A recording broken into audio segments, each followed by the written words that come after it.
மனோ 360. இன்றைக்கி நம்ம வீடியோவில் 1 பாட் வத்தக்குழம்பு சாதம் தான் நம்ம இன்றைக்கி பண்ண போகிறோம். மணத்தக்காளி வத்தல், சுண்டக்காய் வத்தல் எல்லாம் போட்டு சூப்பராக இன்றைக்கி நம்ம 1 பாட் வத்தக்குழம்பு சாதம் செய்ய போகிறோம். வாங்க வீடியோக்குள்ள. இன்றைக்கி நாம் 1 பாட் வத்தக்குழம்பு சாதம் செய்யலாமா? செய்யலாம். எப்படின்னு சொல்லு. இதை பாருங்கள், ஒரு டம்ளர் அரிசி எடுத்து ஊற வச்சுருங்க. ஒரு 20 மினிட்ஸ் 30 மினிட்ஸ் ஊறட்டும். வந்து ஒரு 20 மினிட்ஸ் ஊறட்டுங்க. இப்போ நீ வந்து அரிசி வந்து இப்போ கழுவி எடுத்துட்டு வந்துட்டேன். 20 மினிட்ஸ் ஊற வைக்கிறேன். நல்லெண்ணெய் ஊற்றிக்கோங்க. இப்போ என்னென்ன தாளிக்க போகிறேன்னா, கடுகு, உளுத்தம்பருப்பு, வெந்தயம் ஒரு 1/4 ஸ்பூனு, கடலைப்பருப்பு 1 ஸ்பூனு, இது ஒரு மந்தக்காளி வத்தல் ஒரு 1.5 ஸ்பூனு, இது சுண்டக்காய் வத்தல் ஒரு ஸ்பூனு. இதெல்லாம் போட்டு தாளிக்க போகிறோம். எண்ணெய் சூடாயிடுச்சு.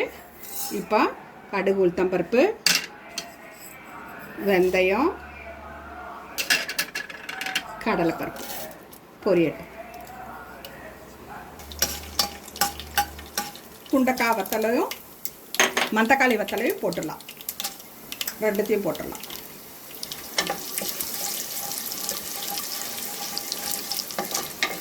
ஒரு பெரிய வெங்காயம், சின்ன வெங்காயம் ஒரு 20-25 சின்ன வெங்காயம், கருவேப்பிலை போட்டேன்.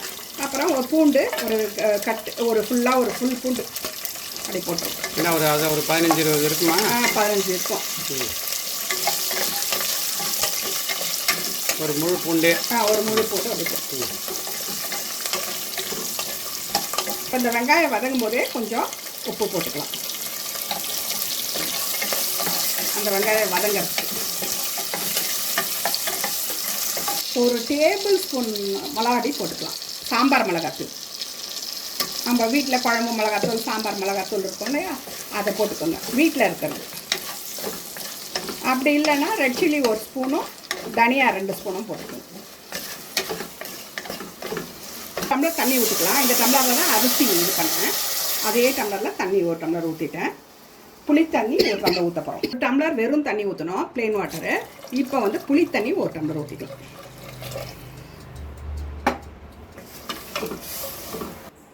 இது கூட அரிசியும் போட்டுக்கலாம்.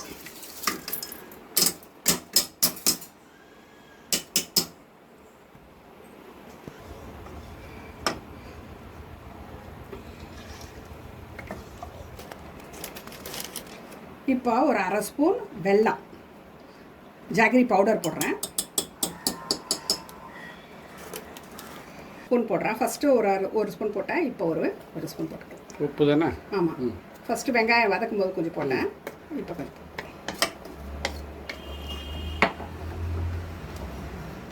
இது மாதிரி அரிசியும் அந்த தண்ணியும் ஒன்றா மோஜ் ஆகிடுச்சு பாருங்கள். அப்படியே ஒன்றா கொதிச்சிச்சு பாருங்கள். இந்த டைமில் மூடி போட்டு ஒரு 4-5 விசில் விட்டுடலாம். ஒரு 4-5 விசில் விட வேண்டியதுதான்.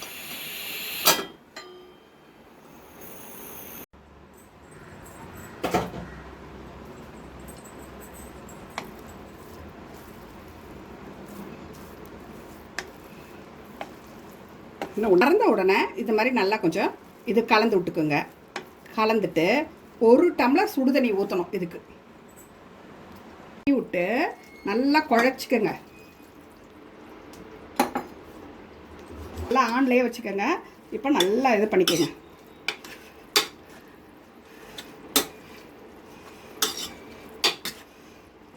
அப்படியே சூடு பண்ணிக்கோங்க.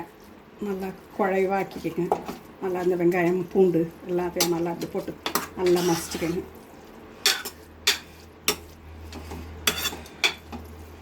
சூப்பரான இன்றைக்கி 1 பாட் வத்தக்குழம்பு சாதம் தான் இன்றைக்கி பண்ணியிருக்கோம். நல்லா வந்து சுண்டக்காய் வத்தல், மணத்தக்காளி வத்தல் எல்லாம் போட்டு சூப்பராக இன்றைக்கி வந்திருக்கு. இன்றைக்கி ரொம்ப அருமையாக வந்திருக்கு. கூடவே பாருங்கள், அப்பளப்பூ வச்சு நல்லா வந்து பொரித்து வச்சுருக்கோம். இதே மாதிரி செஞ்சுட்டு நீங்களும் எப்படி இருக்குன்னு சொல்லிட்டு கமெண்ட் பண்ணுங்கள், லைக் பண்ணுங்கள், ஷேர் பண்ணுங்கள். இந்த வீடியோவில் சந்திக்கலாம். பாய்.